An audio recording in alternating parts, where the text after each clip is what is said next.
Guys, চলছে তাণ্ডবের shooting.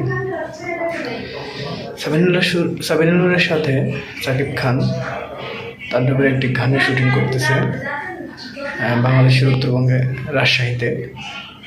প্রচণ্ড পরিমাণ মানুষ। আসলে মেগাস্টার বলতে মেগাস্টারের যে একটা ক্রেজ এটাই দেখাচ্ছে। এখানে শত শত মানুষ ভিড় জমাচ্ছে তাণ্ডবের শুটিং দেখার জন্য। ওইখান থেকেই কিছু ক্লিপ দেখা যাচ্ছে নেট দুনিয়া প্রচুর ভাইরাল।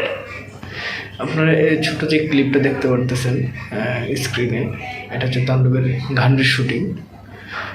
এই ক্লিপগুলো, ছোটো ছোটো ক্লিপগুলো ভাইরাল হচ্ছে। মনে হচ্ছে এই তাণ্ডব যে বাজেট বা আদারওয়াইজ যেগুলো নিয়ে কথা হচ্ছে নেট দুনিয়ায়, যে বাংলাদেশের সবচেয়ে বড় বাজেটের সিনেমা হতে হচ্ছে এটা তাণ্ডব সিনেমা। তাণ্ডব সিনেমার কেস শুরু হয়ে গেছে। এইসব তাণ্ডবের নতুন নতুন আপডেট জানার জন্য আমার এই চ্যানেলটাকে সাবস্ক্রাইব করে পাশে থাকবেন। ধন্যবাদ।